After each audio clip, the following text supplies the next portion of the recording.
Okay, people. See that? Walnut trees. Not sure if they're English walnut or black walnut. Probably English, though, because the English seems to take root very, very quickly. I won't know until I get in there.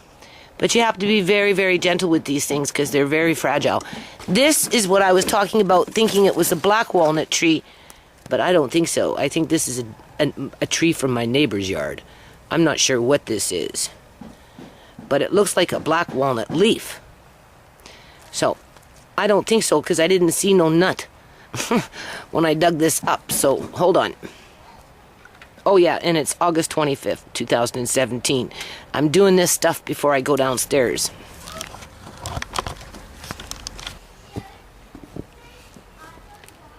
Okay. So you're gonna have to be as gentle as you can, because these guys are very, very sensitive. All right.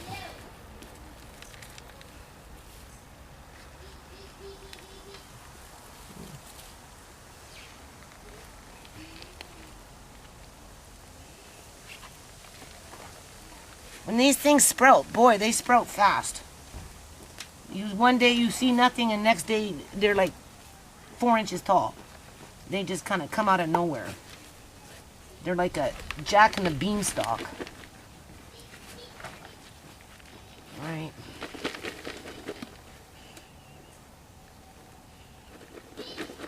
But they don't like to be disturbed.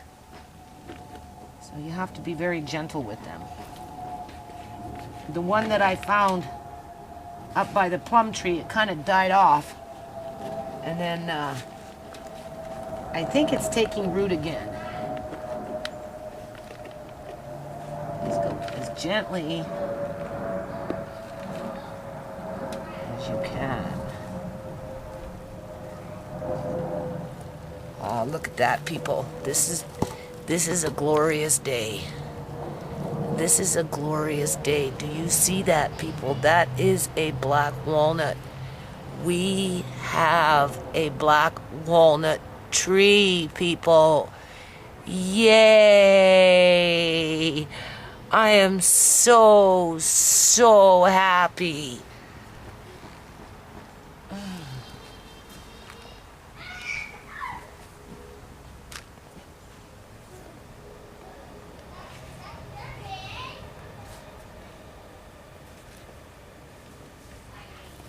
Oh, you don't know how happy I am. This is probably the same one. Oh, this is lovely, people. This is amazing, people. Andre! Andre, stop hanging in there!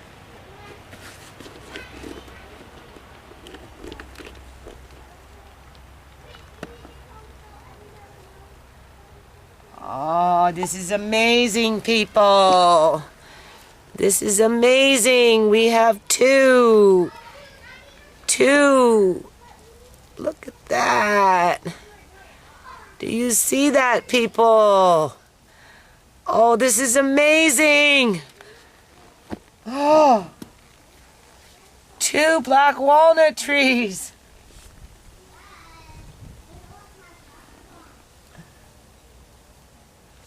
Here's another nut that hasn't taken yet.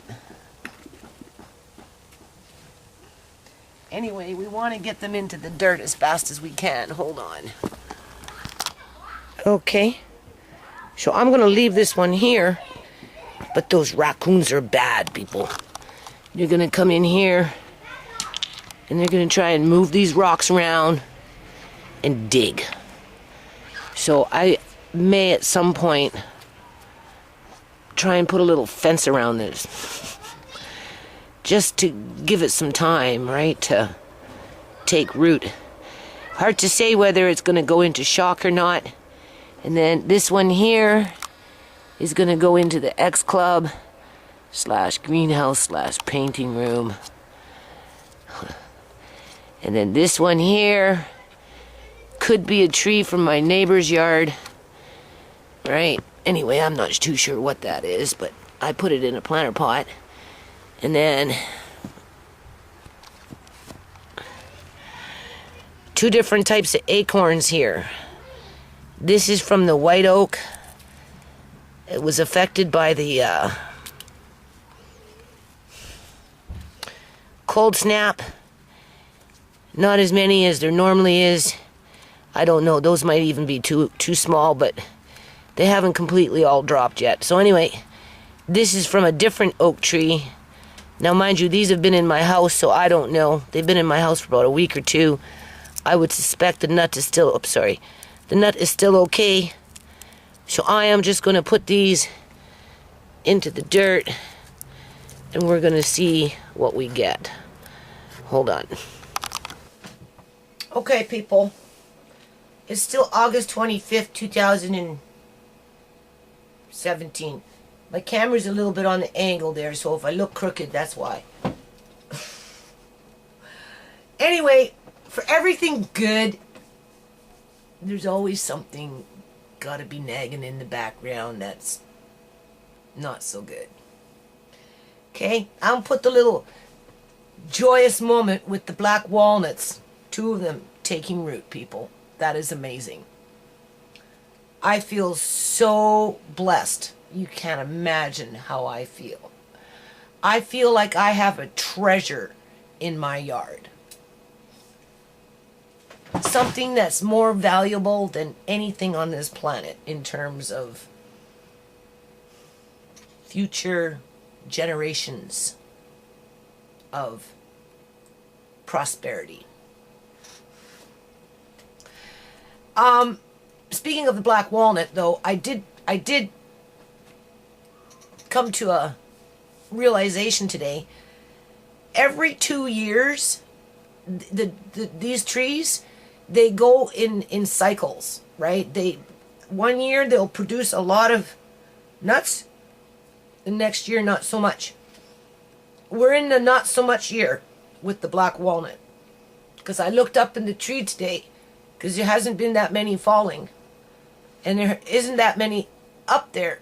Now mind you, we had a really cold snap, but I don't think it really matters anyway, because they do produce on 2-year cycles in terms of abundancy. So hopefully next year this time those trees are still standing, because there's a 99% chance that if they're still standing, the harvest, I guess you could say, will be much more abundant than it will be this year, because I don't think there's going to be that many black walnuts this year. There's been a fair amount of English walnuts, but not to the degree from what I remembered before, right? In terms of the numbers coming in. Now, mind you, a big wind hasn't come yet, so maybe when a big wind comes, it might be different. So, okay, now that that's been said, don't eat all the pickles, Andre. I put more vinegar this time in with the pickle. Yeah, with them. And everybody really likes them. It's the type of bite that they like. And they're so good, people. But the thing is, I forgot the recipe that I used. I just know that it had more vinegar. I think it was maybe 4 cups of vinegar to 2 cups of water. If I go half and half, 3 cups vinegar, 3 cups water, no good. They don't like it. So, anyway. Okay, on to the not so good part of my day. Alright, we know that I'm doing house repairs, people, right? We know that the city of Surrey's got the whip on my back. Andre, please. Andre, please. Give myself some water. Okay. Okay? Yeah, but hold on, people. Anyway, I'm trying to tell him not to eat the whole jar of pickles, because that's too much vinegar at one time. So, okay, as I was saying, I called up my landlady, because my landlady's daughter is supposed to come by on Monday for a checkup on me, right? And, I haven't really done anything back there because the shed's not done yet. I just got the shingles last night. and I got them at 50% off, and I got three bills. So I saved a lot of money, people. I love my Home Depot, right? I could live at Home Depot. I like Home Depot so much. I could wander around in that store for hours. That's one thing that this house really reinforced with me was Home Depot. Right? So, okay. I am prepared mentally to tackle the cupboards, to tackle the bathroom, and to even tackle this porch. And like I said, my neighbor next door is giving me some 2x4s to try and brace up this floor. It's just like the porch floor, right? Landing. Because it's all rotting out from underneath, people. Right? Because the plywood is no good. The boards that they used back in the day whenever they made that porch, which who knows, 15, 20 years ago, it's an old freaking porch. I'm gearing myself up for it. Okay? Like, you know what I mean? The only thing I got a can now is tomatoes as they're coming in, which I'm going to have to do like ASAP here because I've got probably 2 jars ready to go. And these grapes, because I'm going to make grape juice, and I'm probably going to can just grapes by themselves in syrup as like a fruit, right? I'm going to do that.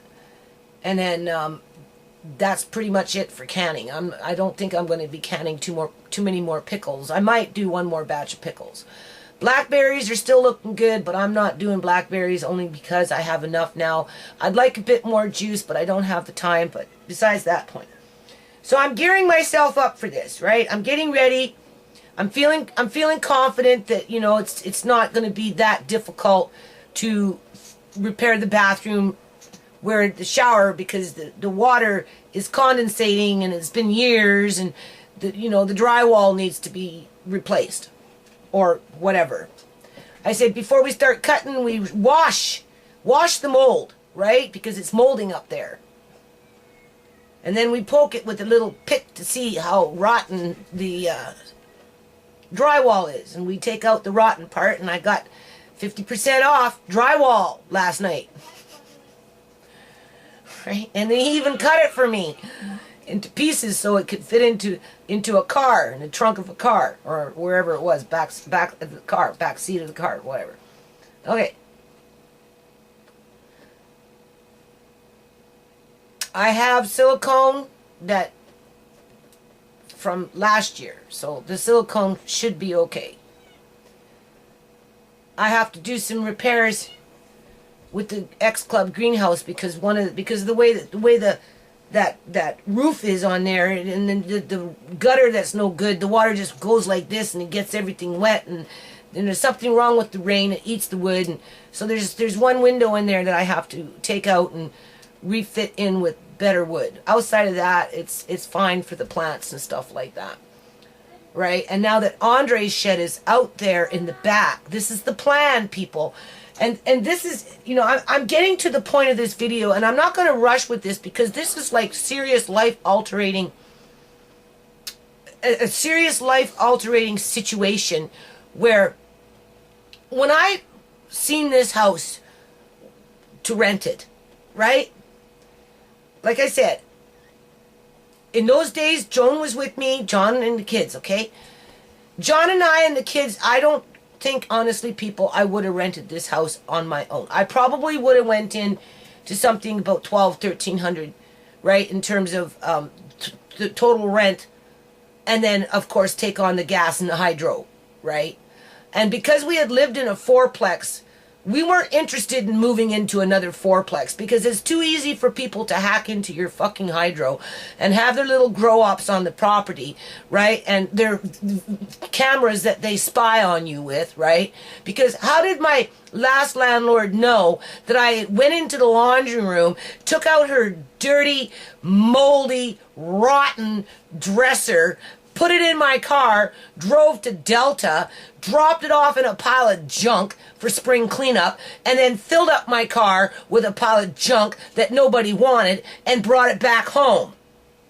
And then when I got home, she's ding dong, standing there, people, with those same dresser drawers that I dropped off in fucking Delta. Unless, of course, she had a camera and she was spying. And she liked to keep the laundry room really, really moldy, because the mold covered the smell of the grow-up that was right next to the laundry room. So, why would I want to move into another fourplex, as the neighbor next to me was walking back and forth between my yard and the people next to the, like, this side of the house and this side of the house? Those people, one of them used to live inside where I lived, moved next door, but I guess they were the ones that were running the grow-up, so they were going back and forth between them fucking selves as they were tending to the fucking grow-up. Spying on us. Hacking into our hydro. So why would I want to move into another fourplex? I don't. What we would have moved into, I don't know. I just know that Joan moved over. Joan needed her own fucking space so that Joan could have a normal marriage for a little while, right? And that Uncle John could feel like, you know, he was there for her. So she was out crying all the time, crying. And we did. We rented this place so she could have some normality, have her own little kitchen and, you know, her own little space and whatever, right? Next thing you know, I'm moving into a place that requires tools. And because I used to live in a house and I used to have tools, but by the time I moved into the shanty shack and then I moved to the apartments, hold on, gotta smack the bloody thing. Smack.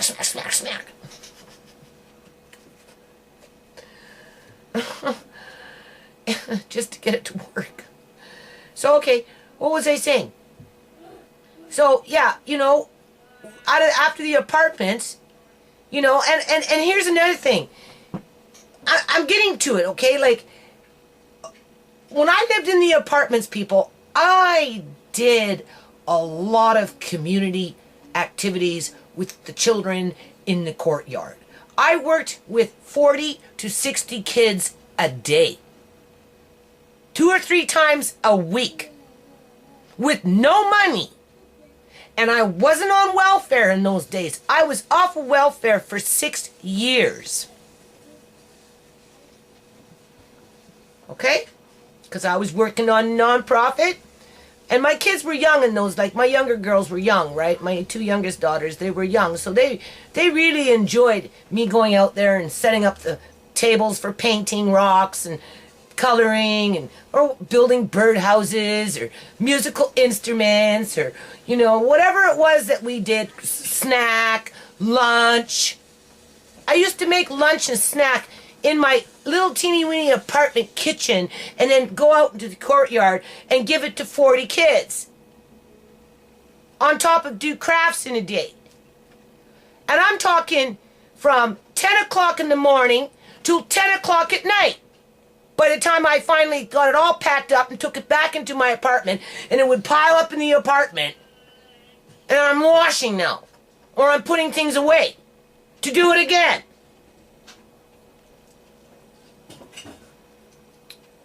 When people come to my house, like my landlady's daughter, oh, you know, she went through the basement and she's seen it very, very congested. Oh, and then because she's, you know, whatever, siding with the city, I don't know what the fuck's going on, really. I can only imagine what upstairs looks like. Well, yeah, it's a little congested, people. Right? And when I'm out in the yard, 5 days, 6 days a week, what do you think happens? Huh? You think that I have a lot of time to spend in the inside? So I never get to sew. I have a lot of fabric, but since I've lived here, I haven't sewed since 2010, people. That costumes, two of those costumes that I sent out to Ohio were made in 2010. Had never been tried on by any woman because I've been in this fucking yard trying to make it a home for my family. Because my landlords, when we came to look at the house, said, take it now, because we can't guarantee that it will be here if you decide when you leave that you want to come back and try and get it, because if the next person comes and sees it and takes it, it's gone. We'll never raise the rent, and you can stay as long as you want. I had elderly dependent people, a vulnerable family that had been screwed around by an unscrupulous freaking landlord that practically killed their mother through electrocution because of their funky grow-up in their smelly freaking shed as they polluted the laundry room with their moldy dresser to hide that fact. Why wouldn't I be interested in stay as long as you want when you're trying to put some roots down for your family after they were ripped up by the BC Liberal government illegally under some funky legislation that they reneged on, rescinded a year and a half later, but the damage had already been done to my family. And I braved the storm through it, people. I looked after a mentally ill woman from Tamil and her little girl for MCFD for 3.5 years without payment, just so I could live in her shanty shack, in a 3-bedroom, with no money outside of my credit and my family allowance and my GST, and a few little outfits that I sold here and there along the way. Then I moved into the apartment. I looked after Gary and Sarah for 3.5 years. And nobody from the Indian community, whether Hindu, whether Punjabi, whether Tamil, didn't matter. Nobody cared. Nobody cared about Sarah, right? That came from Tamil, which is down there, right? And she was mentally ill and she needed a little assistance. Her husband was abusing her and ignoring her, right? And nobody cared. I cared. I used to wash her hair. Turned out she never combed the back of her hair. She had long hair, right? But for whatever reason, the kids got lice, and then I was the one that got rid of it in the house. And I washed Sarah's hair for a few months, and she loved it. She used to come upstairs, Judy! Judy! She'd have her towel. She'd be ready for me to wash her hair in the sink and comb it out for her so that I could get rid of the lice in the house. Right? But when I first started, she had dreads back here, people. Dreads as thick as a quarter. They were so thick I had to cut some of them off, because nobody cared. I went to the temple up in Surrey asking for help from the men in that freaking temple, right? And that was a time when the men in that temple were catering around this immigrant refugee that was hiding out in the temple because Canada wanted to deport him back, right, to India because he was kind of like a troublemaker or something, and he entered the country illegally, and then he got had a heart attack or something and kind of became paralyzed, and all the men in that temple surrounded around this guy and protected him. And when I came with my old landlord Wally, who went to that temple, and he brought me into their boardroom, and he stood proud with my envelope, right, in terms of the nonprofit, because Wally was a good landlord, right? And he believed in John, and he believed in me, and he loved the kids. And he put it forward to the board directors in that temple. And you know what? They didn't care. They didn't care to help a little girl because her mom was sick. Because I couldn't, she didn't qualify for anything. She didn't qualify for subsidy for daycare. Even though there was a ministry file, the ministry said, little Gary can stay as long as you, Judy, watch her for us. And because I had just moved in, this is all in the space of a month, I can't move out. I already moved 2 times in the last 2.5, 3 months. Right? I said, well, fine. I'll watch her. And I watched her for 3.5 years, people, with no money from MCFD, Ministry of Children and Family Development. As I go to the temple, asking the temple to help the mother and to help the little girl. Right?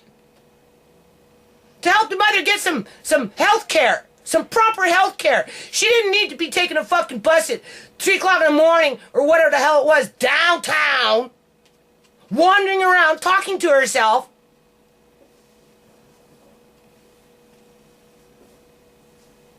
Being neglected.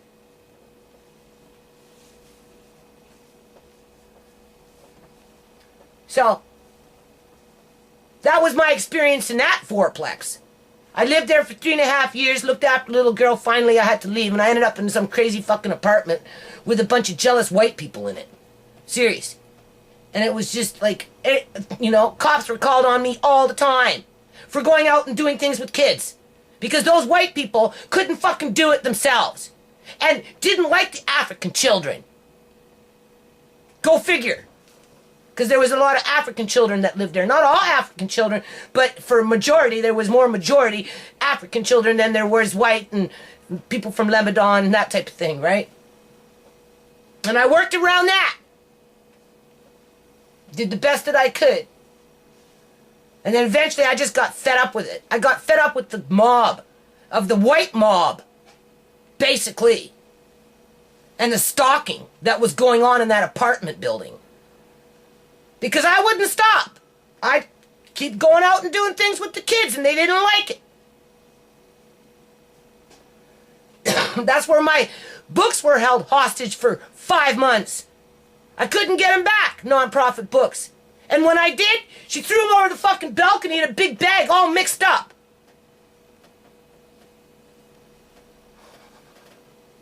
So, then we move into that fourplex with the grow-up. And I almost died because of that shit that was going on in there with that moldy dresser in that moldy laundry room to cover up that moldy grow-up as they were spying on us. Because they could afford to do it as they drove a Hummer in the middle of the night acting like fucking gangsters. Okay, so along comes Joan. And I want Uncle John to be happy. And I want my kids to have some stability. You know? Get back what we had at Wally's house. Before the nightmare began. Under the BC Liberal government in 2003. And you know what happened to Wally? His wife, Pam. You know what she said to me when I ran into her? She said, Judy, after you moved out, our life fell apart. I said, really, Pam? She goes, yeah, our life fell apart after you moved out of that house. I said, well, you know, Pam, my life fell apart. Our life fell apart, too. Everybody's life fell apart. So, I move in here trying to put that fell apart back together. It's like putting back together Humpty Dumpty. Right? Oh, stupid me. You can't put back Humpty Dumpty once he falls apart. But in my mind, I'm thinking, okay, it's a fresh start. Landlords said the same thing that Wally said. Stay as long as you want. Won't raise the rent. Right? Stay as long as you want. That was the big one. It wasn't so much don't raise the rent. It was stay as long as you wanted. Because we had been in Wally's house for 8 years. So I was trying to put back the broken Humpty Dumpty.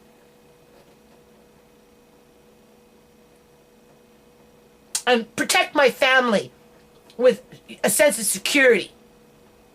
I just didn't know that the yard was going to take up 7 years of my life. And that I'd be scrounging around town just so some fucking troll network on YouTube can call me a garbage picker, like that fucking white mob at Gateway Place when I used to go and get metal recycling stuff and do metal recycling so I could go off and buy hockey nets, hockey nets and soccer balls and craft material and snack for the children or lunch. So anyway, as I'm moving, I'm bringing this craft material with me. So it's in the house, people. It's in the house. I still have it because I haven't been able to go back to the children and use it. So I figure like this. Okay, Andre's shed is almost done now. This is where I'm going with the video. Andre's shed is almost done now. And I priced out my shed, which cost me no more between $700 to $800. That's labor and material, not including my labor, my daughter's labor, and her boyfriend's labor, right? Because that's kind of insignificant in regards to Jerry, because Jerry did a really good job. Okay, so between Jerry and the materials, no more than $800, between $7 and $8. I went to Home Depot. I was quoting out their sheds, which is much smaller. Their biggest shed is smaller than my shed, and what they had was made out of plastic, and they were charging $14.50. So I'm like, damn, I got a really good deal with my shed. Like a really good deal. Took a long time to get it done, only because Uncle John disappeared, but outside of that, I'm looking forward to it because a lot of this craft material that I have that's sitting up in my house waiting to be used, that came from park events when I used to do park events, that came when I worked with 40 to 60 kids a day from 10 o'clock in the morning until 10 o'clock at night. I'll be able to start using it come spring, assuming that I'm still in this house, right? With the children that are playing in the back. Because there's 3 over there, 2 or 3 from over there, with Andre makes 7. And that's not including if I go and do something at Chuck Bailey's.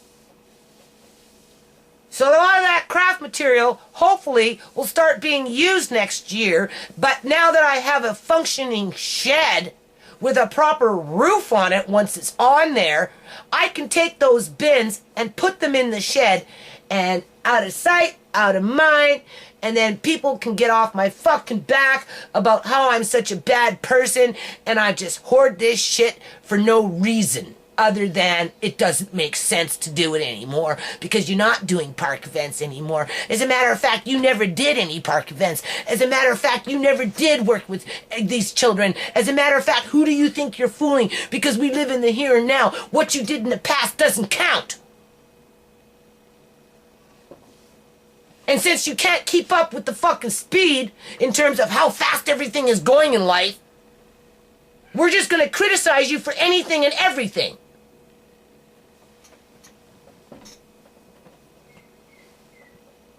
Okay.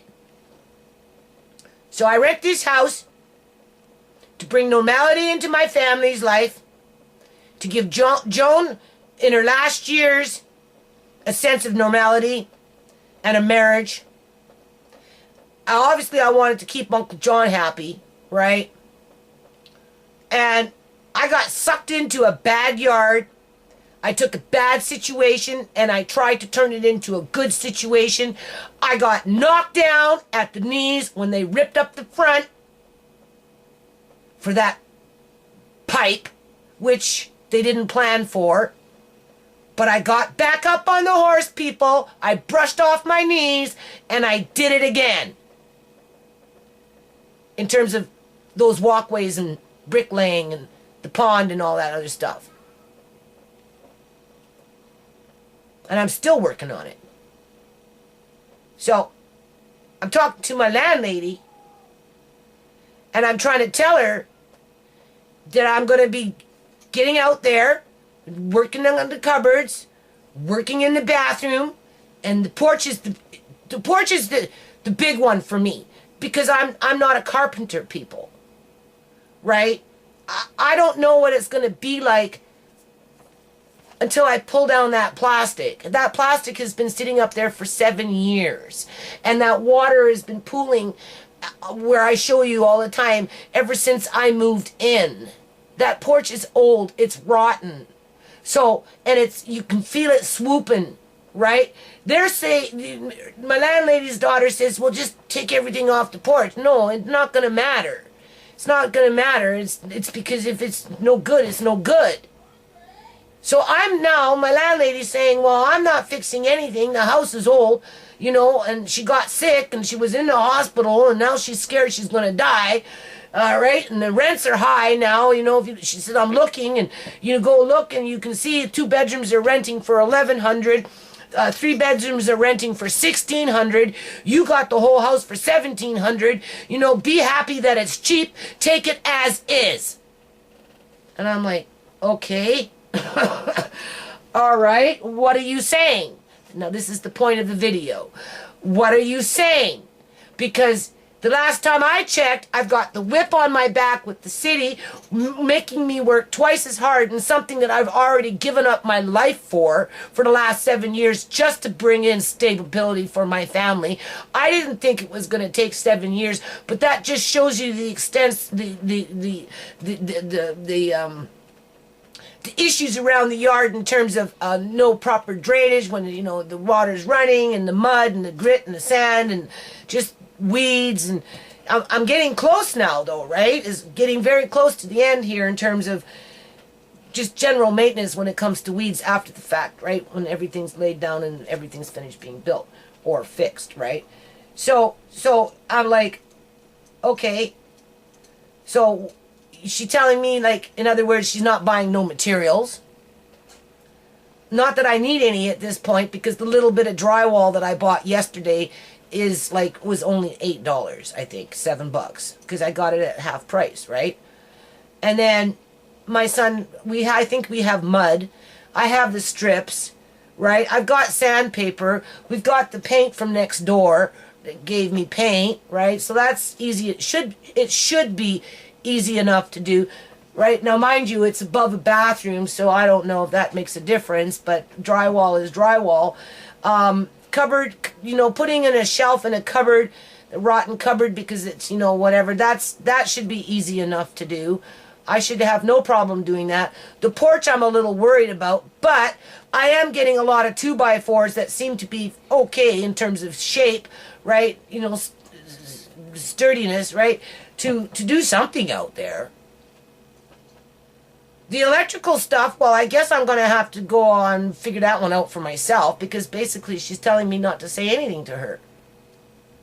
That's why she's giving it to her daughter-in-law to make those decisions. But if I mention it to her daughter-in-law, she just throws right back at me that they don't want to spend any money, so it's no.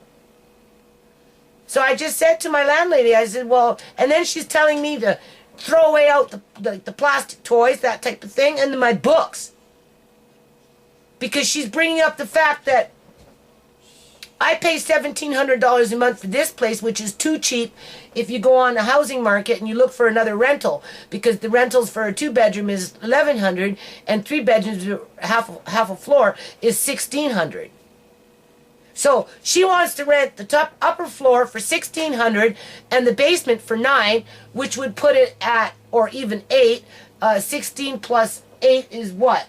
16 plus 8 is $2,400 a month.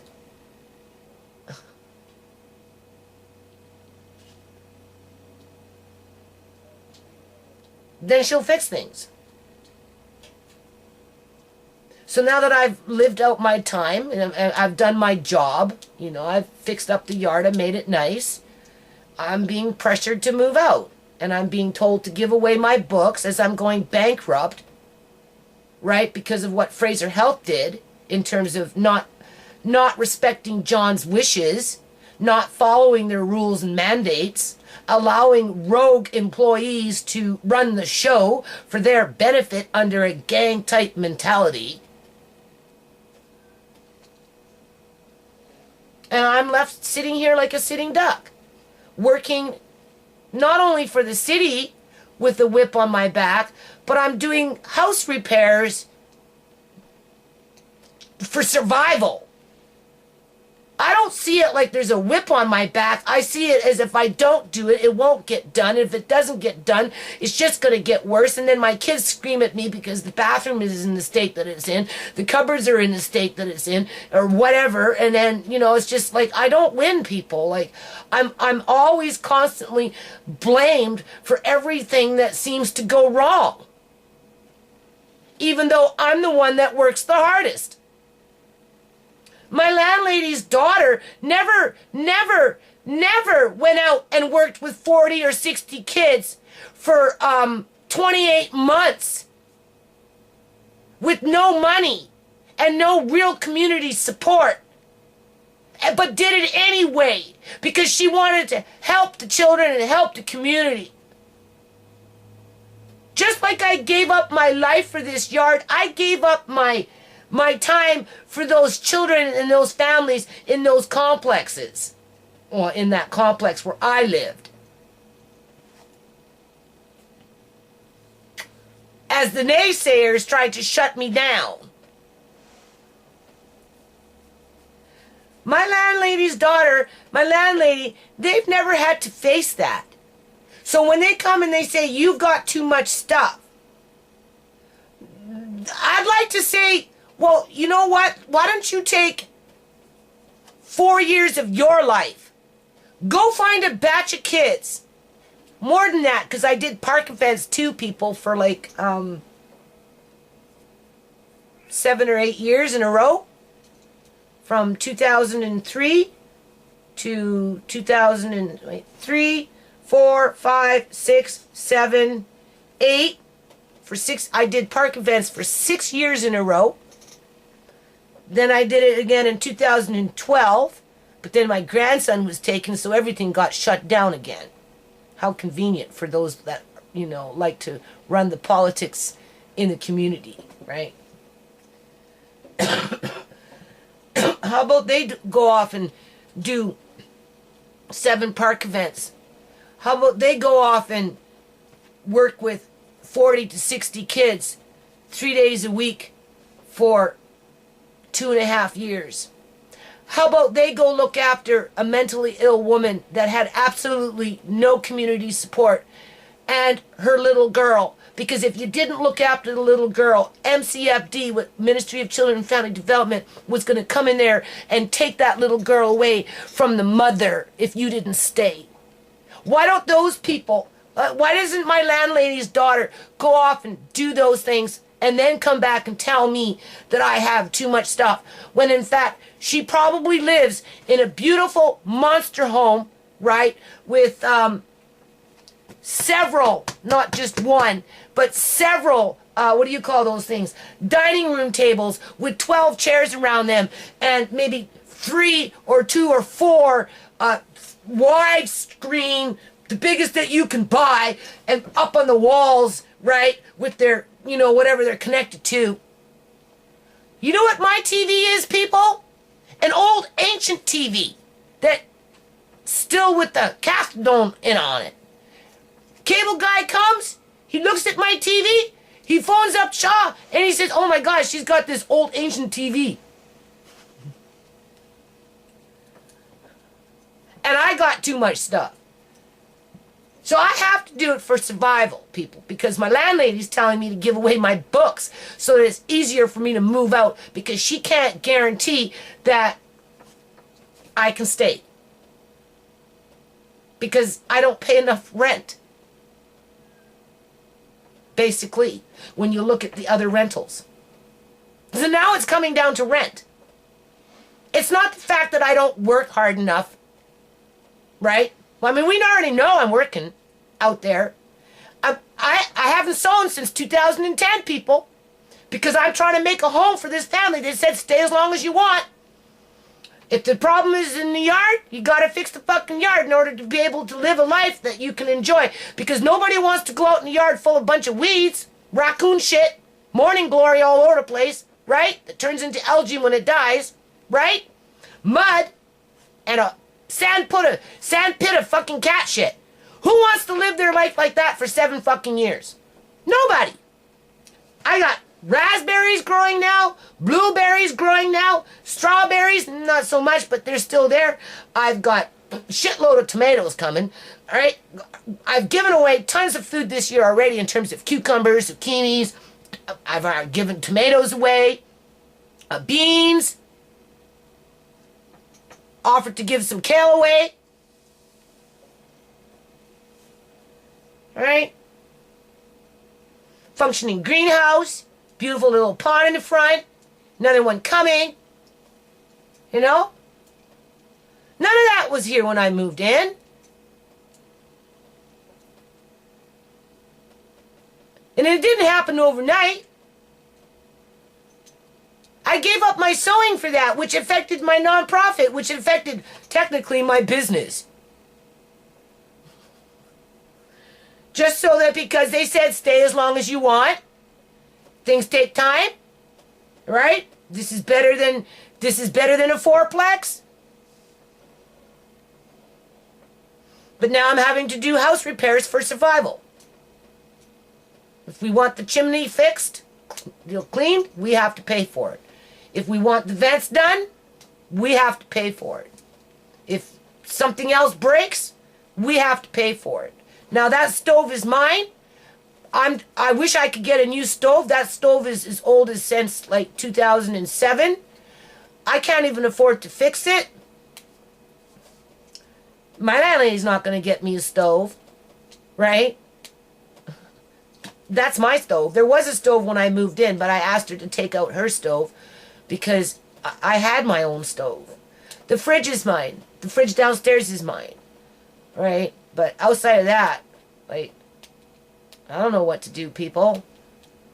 As she's telling me to give away my books because she figures that if I give away my books, it will be easier for me to move. Where am I moving to? I can't afford $1,100 for a 2-bedroom. My budget is adjusted into this house because I've invested so much into this house. Thousands of dollars into freaking tools and shit like that. Nails. Not every nail I have I found. I had to buy a lot of nails, people. The screws and shit like that.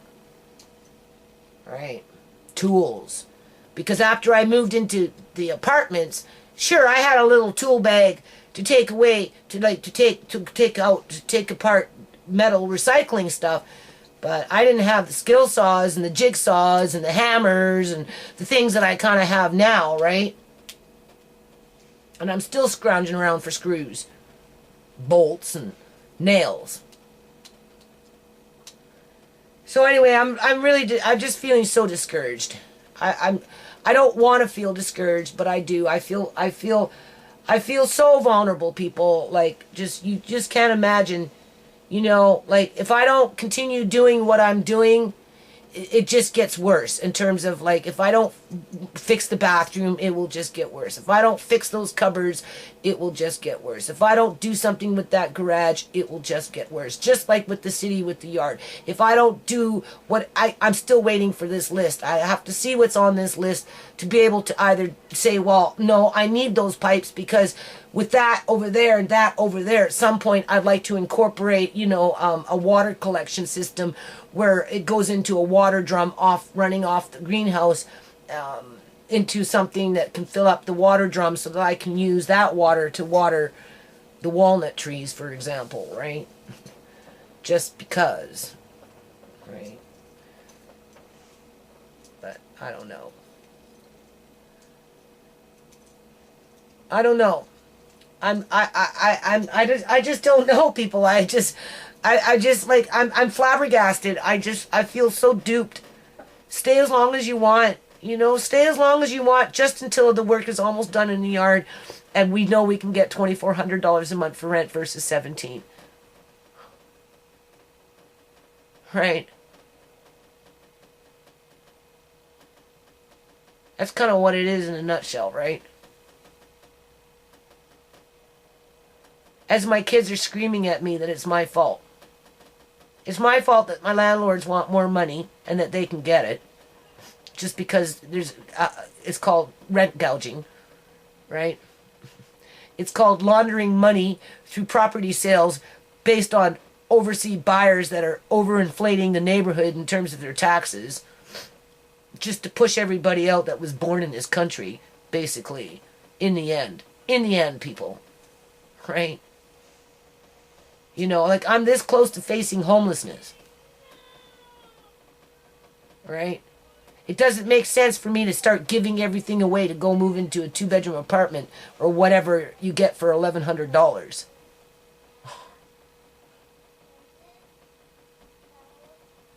Right? After you spent 7 years in a yard trying to make a home. So that after that time period, you could actually maybe get back into your sewing and maybe work on your business for a little while so that you have a business, right? So that you just don't wither away and die, you know? If you don't die in the interim as you're got the whip on the back, right? From the city of Surrey. Like I said, I don't see it like my landlord's got the whip on my back. I see it more like survival. If I don't do it, for sure I'll die. Everything will die. If I do it, I have a chance of surviving, right? Maybe things will calm down, right? But I spend a lot of time in this yard, people. I don't know. I still have a lot of things I have to do. I have to finish the bricks. Like I said, I'm doing major repairs on the porch and, you know, cupboards. Cupboards shouldn't take that long. So how about we just leave it on that? The cupboards really shouldn't take that long. I'm pretty good with wood, right? It doesn't have to be anything fancy. It's nothing major. It's just take out the rotten shelf and put a new one in. I mean, how hard can that be? That can't be that hard, right? And, you know, I mean, it could be worse, right? She could have said, well, you have to move versus take it as is, right? And it's only $160 to clean the chimney. And if my kids can't chip in a little bit here and there, if they want a fireplace this year, since we've got all this wood on the property that's perfect for burning to help with the heat bill, right? The gas. Then I mean, what are my kids going to get? Who are they going to get mad at? Like they you know, they can contribute a little bit, right? They should.